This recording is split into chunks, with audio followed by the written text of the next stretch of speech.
지금 뭘 하고 계신 거죠? 얼음장처럼 차가운 목소리가 거실의 무거운 공기를 갈랐습니다. 할머니의 가녀린 팔목을 비틀어 잡고 있던 김도식의 얼굴에 당황한 기색이 스쳤지만 그는 이내 비열한 미소를 지으며 대답했습니다. 집안 교육을 시키고 있는 거야. 군복 벗으면 넌 그냥 애송이야. 이 집 강남구 대치동 레미안 팰리스 11동 1504호 시가 20억짜리 내 집이라고. 안녕하세요. 구독하고 좋아요를 눌러주세요. 어느 도시에서 시청하고 계신지 댓글에 적어주세요. 이 끔찍한 순간이 있기까지 모든 것은 완벽한 위선 아래 철저히 감춰져 있었습니다.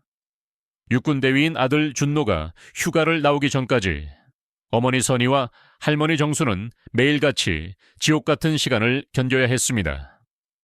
겉으로는 은퇴한 중소기업 임원으로 행세하는 김도식은 집 밖에서는 더할 나위 없이 다정한 이웃이자 효심 깊은 사위였습니다.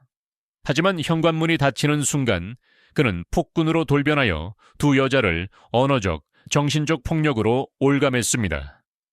그날 밤 훈련으로 단련된 준노의 눈은 벽에 밀쳐진 할머니의 팔에 선명하게 새겨진 보랏빛 멍 자국을 놓치지 않았습니다. 그의 심장은 분노로 차갑게 식어갔고 계부를 향한 그의 눈빛은 더 이상 순한 손자의 것이 아니었습니다. 도식은 선의의 멱살을 잡아 끌며 준노를 향해 경고했습니다. 너희 어머니와 할머니, 당장 길거리로 나앉고 싶지 않으면 조용히 해. 하지만 그 누구도 알지 못했습니다. 이 모든 것이 거대한 비극의 서막에 불과하다는 사실을 말입니다. 다음날 아침이 되자 김도식은 언제 그랬냐는 듯 다시 온화한 가장의 가면을 썼습니다. 그는 동네 경로당 어르신들께는 최고급 영양제를 돌리고 상가 번영회 발전기금으로는 자그마치 100만 원을 쾌척하며 주위의 칭송을 한 몸에 받았습니다. 사람들은 모두 입을 모아 그를 칭찬했습니다. 저런 효자 사위가 또 어디 있나. 장모님까지 저렇게 극진히 모시고 사는 걸 보면 정말 대단한 사람이야. 아무도 그의 진짜 얼굴을 의심하지 않았습니다. 하지만 준노의 마음속에서는 의심의 씨앗이 싹트고 있었습니다. 집 안에서 벌어지는 지옥과 집 밖에서의 천사 같은 모습, 그 극명한 차이가 그의 이성을 계속해서 흔들었습니다. 그는 그저 분노의 차소리 지르는 대신 침착하게 상황을 관찰하기 시작했습니다. 이것은 단순한 분노 조절 장애가 아니었습니다. 훨씬 더 치밀하고 계획적인 악행이라는 직감이 그의 온몸을 휘감았습니다. 그날 밤 준노는 도식의 서재에서 우편물을 정리하다가 책상 아래 깊숙이 숨겨진 서류 봉투 하나를 발견했습니다. 호기심에 봉투를 열어본 그의 심장이 바닥으로 덜컥 내려앉는 듯했습니다. 봉투 안에는 신한캐피탈 최종 채무 불이행 통지서라는 붉은 글씨가 선명한 독촉장이 들어있었습니다. 더욱 충격적인 것은 수신 주소가 이곳 대치동 아파트가 아닌 여의도의 낯선 사무용 건물 주소로 되어 있다는 사실이었습니다. 준노의 손이 미세하게 떨리기 시작했습니다. 완벽한 재력가 행세를 하던 계부의 실체에 거대한 균열이 생기는 순간이었습니다. 그의 머릿속은 수만 가지 생각으로 복잡하게 얽혔습니다. 그는 직감했습니다. 이 종이 한 장이 김도식이라는 악마의 가면을 벗길 첫 번째 열쇠가 될 것이라는 것을. 하지만 그가 마주하게 될 진실은 상상조차 할 수 없을 만큼 끔찍한 것이었습니다. 새벽 2시, 잠 못 이루는 밤이었습니다. 준노는 손에 쥔 채무 불이행 통지서를 내려다보며 군 정보부대에서 금융범죄를 추적하는 동기 박중희에게 전화를 걸었습니다. 그의 목소리는 굳어 있었습니다. 부탁 하나만 하자. 김도식이라는 사람, 그리고 여의도 국제금융로 26번지 주소 좀 알아봐줘. 몇 시간 뒤 돌아온 답변은 그의 남은 이성마저 뒤흔들기에 충분했습니다. 김도식은 존경받는 은퇴 임원이 아니라 2년 전 주식 투자 실패로 모든 것을 잃고 5억 원에 달하는 개인 회생 절차를 밟고 있는 파산 직전의 사기꾼이었습니다. 그가 주인 행세를 하던 시가 20억 원의 대치동 아파트는 사실 10년 전 병으로 세상을 떠난 준노의 아버지가 어머니 선희에게 남겨준 유일한 피난처였습니다. 도식은 그 집을 담보로 불법 대출을 받아 자신의 빚을 돌려막으려 하고 있었던 것입니다. 준노의 머릿속에서 모든 조각이 맞춰지기 시작했습니다. 하지만 이것은 거대한 빙산의 일각에 불과했습니다. 다음날 아침, 준노는 어머니 선희에게 알아낸 모든 사실을 털어놓았습니다. 어머니의 얼굴은 하얗게 질려갔고 그녀의 눈동자는 공포와 절망으로 흔들렸습니다. 그녀는 떨리는 목소리로 고백했습니다. 알고 있었어. 하지만 그 사람이 무서워서 아무 말도 할 수 없었어. 우리를 길거리로 내쫓겠다고 매일같이 협박했거든. 선희의 눈에서 후회의 눈물이 흘러내렸습니다. 그녀는 자괴함 깊숙이 보관해 두었던 옥으로 만든 인감 도장을 그가 훔쳐갔다는 사실까지 털어놓으며 오열했습니다. 이제 정말 우린 끝이야. 저 사람이 우리 집을 팔아버리면 우린 갈 곳이 없어. 모든 희망이 사라진 듯 보였습니다. 법적으로도 현실적으로도 그들은 완벽한 막다른 길에 몰린 것처럼 보였습니다. 하지만 그 누구도 예상하지 못했습니다. 가장 연약해 보였던 존재가 가장 날카로운 비수를 숨기고 있었다는 사실을 말입니다. 그날 오후 준노는 병상에 누워 계신 할머니 정순을 찾아갔습니다.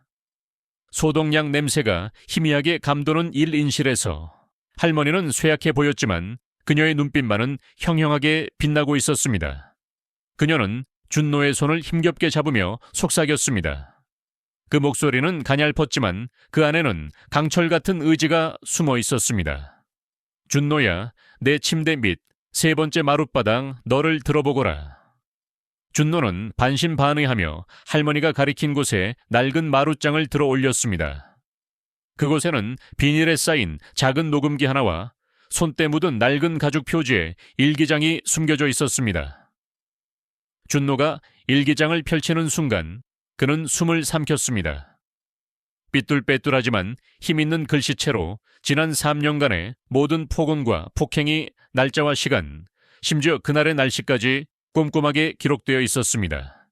이것은 단순한 일기가 아니었습니다. 한 인간이 다른 인간에게 가한 잔혹한 범죄의 역사 그 자체였습니다. 일기장 마지막 페이지를 넘기던 준노의 눈이 한 문장에 그대로 멈춰 섰습니다. 분노를 넘어선 처절함이 그의 심장을 짓눌렀지만 그 문장은 그의 피를 다시 끓어오르게 만들었습니다. 김도식 2021년 5월 12일 대한건설 자금 횡령건으로 내부 감사받음. 그 순간 준노는 모든 것을 깨달았습니다. 이것은 단순한 가정폭력 사건이 아니었습니다. 거대한 범죄의 꼴이었습니다. 할머니는 생명의 위협 속에서도 자신과 딸을 지키기 위해 그리고 괴물의 실체를 밝히기 위해 조용히 칼을 갈고 있었던 것입니다. 준노의 눈에서 뜨거운 눈물이 흘러내렸지만 그의 표정은 그 어느 때보다 차갑고 단단해졌습니다. 그는 더 이상 슬퍼하는 손자가 아니었습니다. 이제 필요한 것은 복수를 위한 완벽한 무대뿐이었습니다. 다음 날 아침, 준노는 군복 대신 검은색 정장을 단정히 차려입었습니다. 그의 손에는 할머니의 피와 눈물이 담긴 일기장이 들려 있었습니다. 그는 택시를 타고 서울 중구에 위치한 대한건설 본사로 향했습니다. 마천루 사이로 비치는 아침 햇살이 유난히 차갑게 느껴졌습니다. 감사팀장 사무실의 묵직한 문을 열고 들어섰을 때 중년의 감사팀장은 의아한 표정으로 그를 맞았습니다. 준노는 말없이 일기장을 책상 위에 올려놓았습니다. 팀장의 눈이 일기장 속 김도식 2021년 5월 12일 대한건설 자금 횡령건으로 내부 감사받음이라는 문장에 닿는 순간 그의 표정이 돌처럼 굳어졌습니다. 김도식 부장, 3년 전 회사 공금 2억 원을 횡령하고 모든 증거를 인멸한 채 연기처럼 사라졌던 인물입니다. 우리가 놓쳤던 마지막 퍼즐 조각이 바로 여기에 있었군요. 감사팀장의 목소리는 분노로 떨리고 있었습니다. 이제 가정폭력범 김도식의 목에는 횡령범이라는 또 하나의 족쇄가 채워졌습니다. 하지만 준노는 이것만으로는 부족하다고 생각했습니다. 그는 단순한 법의 심판이 아닌 그의 모든 것을 무너뜨릴 완벽한 공개 처형을 원했습니다. 경찰에 가정폭력과 횡령 혐의를 동시에 고발했지만 김도식은 교묘한 변호사를 선임하여 불구속 수사를 받으며 유유히 법망을 빠져나갔습니다. 그는 오히려 더욱 기고만장해졌습니다. 애송이 녀석, 감히 나를 건드려. 이 집에서 당장 쫓겨나고 싶지 않으면 무릎 꿇고 사죄해. 그의 오만함은 하늘을 찔렀습니다. 준노는 깨달았습니다. 그를 무너뜨리기 위해서는 그 자신의 탐욕을 이용해야 한다는 것을. 준노는 변호사와 함께 치밀한 덫을 설계하기 시작했습니다. 그는 일부러 도식 앞에서 어머니와 통화하는 척 연기했습니다. 그의 목소리에는 깊은 체념이 담겨 있었습니다. 어머니, 그냥 다 포기해요. 이 집 팔고 할머니 모시고 제주도에 내려가서 조용히 살아요. 이번 주 금요일 저녁 7시 강남의 가나안 한정식에서 부동산 업자 만나서 매매 계약서에 도장 찍고 다 끝내버리자고요. 20억짜리 집이 눈앞에서 사라질 위기에 처하자 도식의 눈은 탐욕으로 번뜩였습니다. 그는 미끼를 덥석 물었습니다. 도식은 자신이 이 게임의 승자라고 확신했습니다. 그는 자신의 완벽한 연기에 속아 넘어간 동네 이장과 상가 번영 회장, 심지어 경로당 회장까지 자신의 지지자들을 금요일 저녁 식사 자리에 초대했습니다.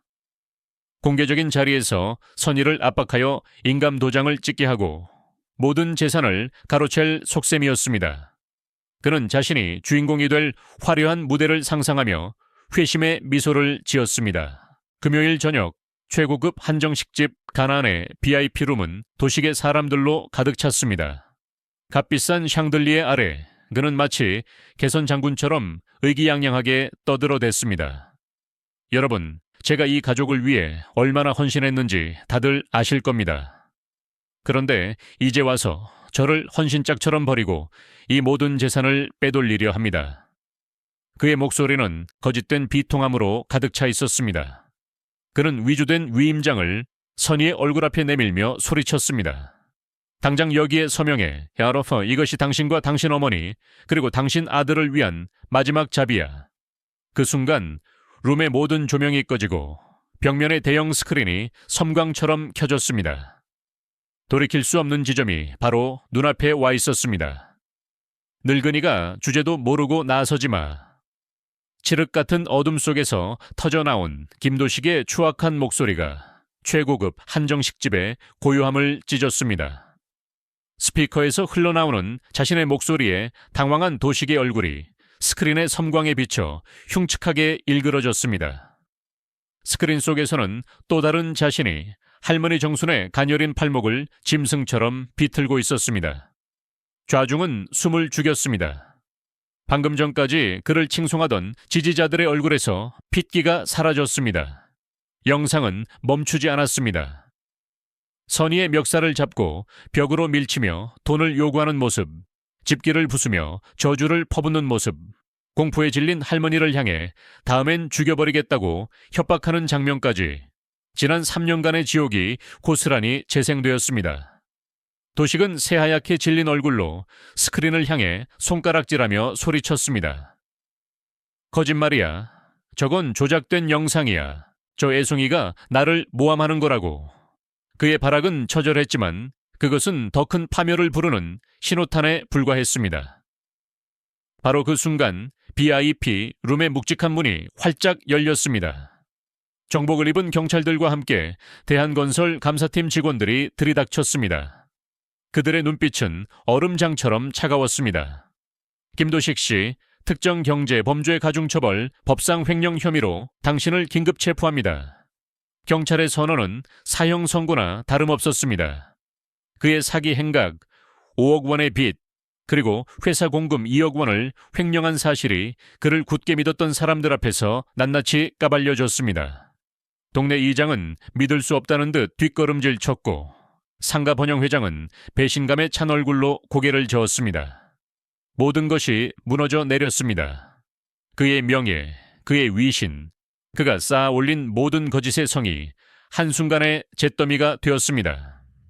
그는 수갑이 채워지는 순간까지도 준노를 향해 악을 썼습니다. 내 놈 때문에 내 인생이 망했어. 내가 너희를 어떻게 먹여 살렸는데. 하지만 준노는 흔들림 없는 목소리로 대답했습니다. 아니, 당신 인생은 당신 스스로 망친 거야. 당신의 탐욕이 당신을 삼킨 거라고. 권력의 저울은 순식간에 기울었습니다. 어제의 약자는 오늘의 강자가 되었고 거만했던 폭군은 모두의 앞에서 무릎 꿇은 죄인이 되었습니다. 하지만 가장 무섭고 잔인한 복수는 아직 시작되지도 않았습니다. 모든 것이 끝났다고 생각한 순간 평생을 그림자처럼 살아온 선의가 자리에서 천천히 일어섰습니다. 그녀의 목소리는 떨렸지만 그 안에는 더 이상 두려움이 아닌 강철 같은 결의가 담겨 있었습니다. 방 안의 모든 시선이 그녀에게로 향했습니다. 그리고 한 가지 더 밝힐 것이 있습니다. 그녀는 차갑게 식은 눈으로 바닥에 주저앉은 김도식을 내려다보며 말했습니다. 당신이 3년 전 제 전 남편의 사망보험금 3억 원을 당신의 사업 자금이라 속이고 훔쳐간 사실도 오늘 아침 경찰에 모두 진술했습니다. 당신 통장으로 보험금을 직접 이체한 내역서도 여기 증거로 가지고 있습니다. 그것은 김도식의 숨통을 완전히 끊어버리는 마지막 일격이었습니다. 가족을 지키기 위해 남편의 목숨과 맞바꾼 돈마저 가로챈 파렴치한 범죄. 그 추악한 진실 앞에 도식은 고개를 떨구고 완전히 무너져 내렸습니다. 그의 눈에서 흐른 것이 눈물인지 아니면 뒤늦은 후회인지 알 수 없었지만 이제 아무것도 되돌릴 수 없었습니다. 몇 달 후 법정은 김도식에게 가정폭력, 횡령, 사기 혐의를 모두 유죄로 인정하여 징역 15년이라는 중형을 선고했습니다. 그의 모든 재산은 피해 보상금으로 몰수되었고 사회적으로도 그는 완전히 매장되었습니다. 그가 떠난 강남구 대치동 레미안 팰리스 11동 1500사회는 비로소 진정한 평화가 찾아왔습니다. 할머니 정수는 병원에서 완전히 회복하여 예전처럼 옥상 텃밭에서 토마토와 상추를 가꾸기 시작했습니다. 그녀의 얼굴에는 이전의 어두운 그늘 대신 따스한 햇살 같은 미소가 번졌습니다. 어머니 선희는 자신의 아픔을 딛고 일어나 지역복지센터에서 가정폭력 피해자들을 돕는 상담사로 새로운 삶을 시작했습니다. 그녀는 더 이상 약하고 수동적인 피해자가 아니었습니다. 자신의 상처를 타인의 희망으로 바꾸는 강인한 생존자가 되었습니다. 부대 복귀를 하루 앞둔 저녁, 준노는 할머니와 어머니 앞에서 군복을 입고 정중하게 격려했습니다. 이제야 비로소 제가 지켜야 할 것이 무엇인지 알게 되었습니다. 할머니, 어머니, 그리고 우리 가족 모두를 제 목숨을 걸고 지키겠습니다. 그의 눈빛은 이전보다 더욱 깊고 단단해져 있었습니다. 다음날 저녁, 붉은 노을이 창문을 따스하게 물들일 무렵 정순과 선희는 텃밭에서 함께 저녁거리를 따고 있었습니다. 정순이 선희의 손을 꼭 잡으며 말했습니다. 이제야 진짜 숨을 쉬는 것 같구나. 우리가 다시 우리로 당당하게 살 수 있게 되었어. 선희도 환한 미소를 지으며 대답했습니다. 네, 어머니. 이제는 아무것도 두렵지 않아요. 그들의 눈에는 과거의 두려움 대신 새로운 희망과 깊은 평안이 가득 담겨 있었습니다. 길고 어두웠던 터널은 끝났고 그들 앞에는 오직 빛나는 내일만이 기다리고 있었습니다. 1년이라는 시간이 흐른 뒤 강남구 대치동의 아파트에는 웃음소리가 끊이지 않았습니다. 옥상 텃밭은 이제 동네 아이들의 작은 자연 학습장이 되었습니다. 할머니 정수는 아이들에게 토마토를 따는 법을 가르쳐주며 예전보다 훨씬 건강하고 활기찬 모습이었습니다. 그녀의 일기장은 더 이상 비밀스러운 증거물이 아니었습니다. 지역 도서관에 기증되어 가정폭력의 실상을 알리는 귀중한 자료로 전시되었고 많은 이들에게 용기와 경각심을 심어주었습니다.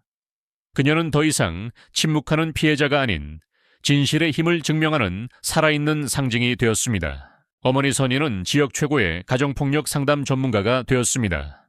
그녀가 설립한 작은 쉼터, 선희의 집은 갈 곳 없는 피해 여성들에게 따뜻한 보금자리가 되어주었습니다.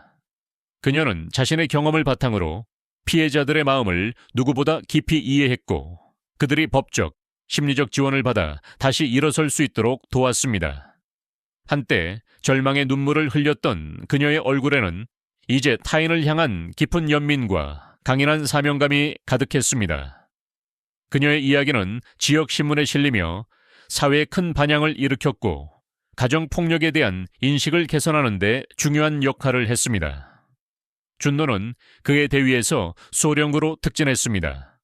그는 부대 내에서 단순한 군인이 아닌 약자를 보호하고 정의를 실현하는 리더로 존경받게 되었습니다. 그는 정기적으로 선의의 집에 기부하고 휴가 때마다 찾아와 시설 보수를 돕는 든든한 후원자가 되었습니다. 어느 맑은 가을날 오후 세 사람은 텃밭에 모여가 수확한 채소로 저녁을 준비했습니다. 선의가 만든 된장찌개의 구수한 냄새가 집안 가득 퍼졌고 할머니는 손수 담근 김치를 꺼내왔습니다. 준노는 그 평화로운 풍경을 바라보며 생각했습니다. 진정한 승리는 악인을 처벌하는 것에서 끝나는 것이 아니라 상처를 치유하고 더 나은 세상을 만들어가는 과정에 있다는 것을. 그들의 집 창문 너머로 비치는 저녁 노을은 그 어떤 때보다 따뜻하고 희망찼습니다. 오늘 우리가 함께한 이야기는 단순히 한 가족의 비극과 승리에 대한 기록이 아닙니다. 이것은 우리 모두의 이야기일 수 있습니다. 겉으로는 완벽해 보이는 이웃, 친절한 미소, 뒤에 감춰진 진실, 그리고 침묵 속에 고통받는 약자들의 목소리. 우리는 얼마나 자주 겉모습에 속아 진실을 외면하고 있습니까? 할머니 정순의 작은 녹음기와 낡은 일기장은 세상에서 가장 연약한 존재라도 진실을 향한 용기를 낼 때 그 어떤 거대한 악도 무너뜨릴 수 있다는 것을 보여주었습니다.